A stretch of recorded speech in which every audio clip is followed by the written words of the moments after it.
Atenção! Começa agora uma teleaula de inglês do ensino fundamental. Você vai assistir a teleaula de número 11. Bons estudos!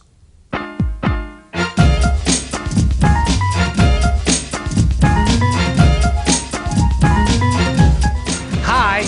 Eu e os meus dois amigos aqui vamos mostrar uma coisa muito interessante para você. Quer ver só? Você fala inglês? Não. E se eu disser, what's your name? Você entende a minha pergunta? Não entendo. Ele não entende a minha pergunta, mas o meu outro amigo aqui sabe do que eu estou falando. É que eu já traduzi a pergunta para ele antes. Vamos ver o que ele responde? What's your name? Nuno. Ah, e agora que você ouviu a resposta dele, você consegue entender o que eu falei quando eu perguntei, what's your name? Pra mim, você perguntou o nome dele. Ah, então ele entendeu que eu perguntei o nome dele e eu nem precisei traduzir. Como é que você fez para entender isso? Da forma que ele respondeu o nome dele. Então, por uma resposta, eu posso saber do que se trata a pergunta. Então, você concorda com isso? Concordo. E você concorda com isso? Concordo. É você aí, concorda com isso? Eu acho muito bom, porque é isso que vai ajudar você a entender a nossa teleaula de hoje. Hoje nós vamos estudar inglês tentando descobrir o significado de uma pergunta nova. E vamos fazer isso usando os nossos conhecimentos sobre as profissões. A teleaula vai mostrar como a gente deve fazer as perguntas em inglês. Vamos conhecer palavras e frases diferentes. E vamos ver ainda como é fácil aprender a usar os verbos da língua inglesa. Eu vou usar a reportagem da teleaula passada para escrever mais um artigo para o meu jornal. Eu vou aproveitar os nomes das profissões para falar sobre o sexo das palavras. E você não vai ficar fora dessa, certo? Então vamos trabalhar. Alô? A viagem Sunshine, boa tarde? Sim. Para os Estados Unidos? Não. Olha, meu senhor, acontece o seguinte. A gente tá em hora de almoço e assim que alguém chegar, eu peço para telefonar pro senhor. Hi, may I help you? Acabou de chegar alguém que pode ajudar o senhor. Hold on, please. Toma, Beth. Tem um conterrâneo seu querendo fazer viagem para os Estados Unidos. Mas foi isso mesmo que ele falou. Viagem. E antes, ele tinha pedido a favor. Por que o americano gosta de trocar tanto o sexo das palavras, hein? Não é o sexo das palavras que os americanos trocam, porque as palavras não têm sexo, elas têm gênero. Mas mesmo em português, isso pode dar confusão. Vamos ver. Meu amigo, se eu digo a palavra motorista, eu estou falando de um homem ou de uma mulher? No meu caso específico, homem. Se você analisar, é feminino, motorista, né? Homem. A mulher, com certeza. Eu acho que é os dois sexos. Aos dois casos. Em português, a gente acaba fácil com esta confusão. É só colocar a palavra ou uma antes da palavra motorista. Um motorista. Uma motorista. Em inglês já não existe isso. A gente fala sempre do mesmo jeito. É driver. É driver. As palavras em inglês não mudam quando muda o sexo da pessoa. He is a driver. She is a driver. E quando estamos falando das coisas, não é nem she, nem he. É it. It is a pen. It is a pencil. It's a door. It's a car. It's an envelope. Agora, o que eu não sei é porque é an envelope e não a envelope. E como não tem ninguém aqui para me ajudar, o jeito é pensar um pouco, né? Vamos pensar um pouco. Vamos pensar um pouco, porque às vezes eu uso a e outras vezes eu uso an. Eu sei que as duas palavras servem tanto para dizer como uma. Elas não têm gênero. Mas eu digo an automobile, an envelope, an office boy. E falo a driver, a pencil. Olha só que interessante. Automobile, envelope e office boy começam com vogais A, E e O. Driver e pencil começam com consoantes D e P. Isso quer dizer que N vem antes das palavras que começam com vogais e A antes das palavras que começam por consoantes. S é uma consoante, então she's a secretary, não é? I'm a secretary. Viu? Oh, David. David is a technician. David é o marido dela. You too. Where do you work? Ouvindo conversa dos outros, hein, menino? Não é nada disso não, chefe. Eu só tava praticando meu inglês. Boa desculpa, hein, Ney? Não, mas é verdade, Júlio. May I help you, Ney? Please, Beth, explica pra eles que eu tava ouvindo sua conversa só pra treinar meu inglês. Conta pra eles o que você ouviu, que eles vão entender. É o seguinte, eu ouvi a Beth falar a palavra work, que eu sei que quer dizer trabalho. E por que a Beth usou essa palavra? Porque ela tava falando do trabalho do marido dela, do David. Não é isso, Beth? Não foi bem assim, não. Eu falei da profissão dele. He's a technician.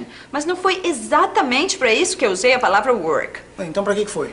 Eu usei para fazer uma pergunta para a pessoa com quem eu estava falando. Where do you work? Ah, agora tá explicado. Ah, não tá não. Eu não sei o que quer dizer essa pergunta. Se você tivesse ouvido a resposta, você teria entendido a pergunta. Como assim? Presta atenção, é fácil. Beth, what's your occupation? I'm a secretary. Where do you work? I work in an office. Júlio, where do you work? I work at Sunshine Travel Agency. Agora é sua vez, Ney. Where do you work?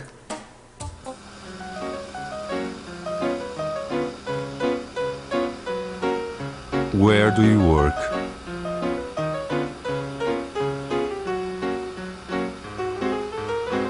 We work in a circus. We are magicians. Então eles são mágicos profissionais. Trabalham num circo.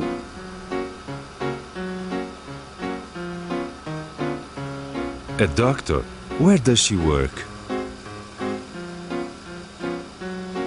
She works in a hospital. Bom, mas é lógico que ela trabalha num hospital. Onde mais ia ser? É, mas in a hospital pode ser num hospital qualquer. Não diz exatamente onde ela trabalha. I work at Sunshine Hospital. Sunshine Hospital. Agora a gente já sabe onde ela trabalha. Ela trabalha no hospital Sunshine. Sim, e daí? Continua sendo no hospital do mesmo jeito, né, o da lanterna? É óbvio, ela trabalha no hospital. She's a doctor. She works in a hospital. Concordo plenamente. She is a doctor. She works in a hospital. Exatamente. Ela tá presa, mas não tá desempregada. Peraí. Como é que você sabe que ela tem um emprego? Porque eu sei onde ela trabalha. She works at Sunshine Hospital. Ah, entendi. Quer dizer, se eu entendi, o negócio é o seguinte. In você usa para um local indefinido. E at você usa para um local definido. Não, peraí. Como assim? Explica melhor. Quer dizer, eu acho que é assim, né? I work at Sunshine Travel Agency. I work in an office. Resposta certa, Ney! Congratulations! Você entendeu a pergunta, respondeu certinho. Where do you work? E a gente nem precisou traduzir pra você, hein? Sabe tudo, garoto. Sei mais ou menos, né? Quer dizer, não sei tudo. Eu sei responder, mas eu não sei perguntar. Não acredito. Sério? Não. Tenta fazer a pergunta pra mim. Where do you work? I work in an office. Viu como você sabe? Mas isso é fácil. Agora, por exemplo, assim, se a pergunta for sobre a Virgínia, por exemplo, como é que eu pergunto pra você onde ela trabalha?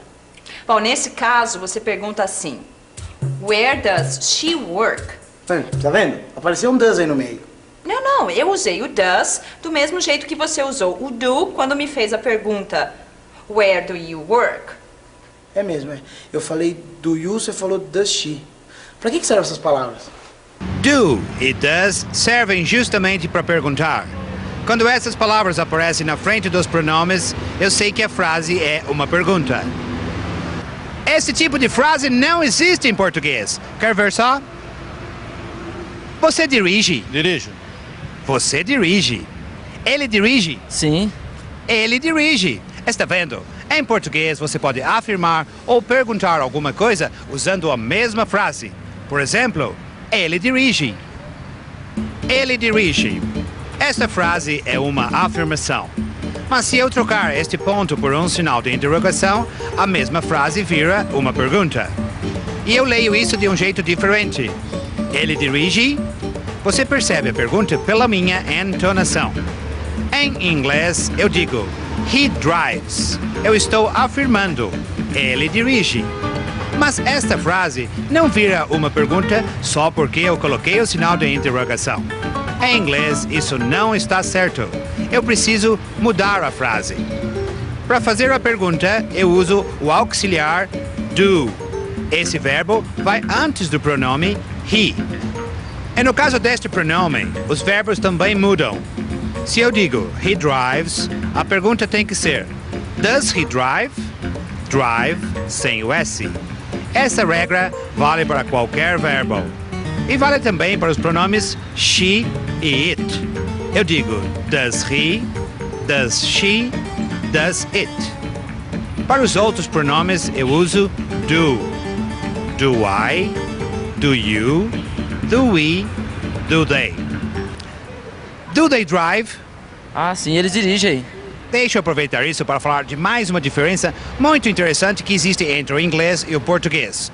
É o seguinte, se a pergunta é do they drive, a resposta é bem simples. Yes, they do. A gente usa o auxiliar no lugar do verbo. Does she drive? Ah, ela dirige. Does she drive? Yes, she does. E eu? Do I drive? Yes, I do. Não é muito mais fácil que em português? Claro que é. Em inglês só existem duas formas para o verbo. Drive ou drivers. E o auxiliar é a mesma coisa. Do ou does. Bom, então se é só do e does, então é fácil. Beth, where do you work? I work in an office. Júlio, where does Virginia work? She works at Sunshine Travel Agency. Virginia, where do they work? They work in an office. E por falar em work, que tal a gente trabalhar um pouco, hein? Tudo bem, chefe. We work. Enquanto a gente trabalha, você revisa o que você aprendeu. E atenção, se liga aí, que é hora da revisão. Hoje você aprendeu a identificar locais de trabalho de acordo com as profissões. Descobriu que, em inglês, as palavras não têm gênero. Você também aprendeu a reconhecer e a fazer perguntas usando os verbos corretamente. Agora eu quero ver todo mundo usando o mesmo verbo, estudar. Você sabe para que serve este verbo, não sabe? Do you study? Yes. Então, ótimo. Você pode começar porque eu já terminei. Bye, bye.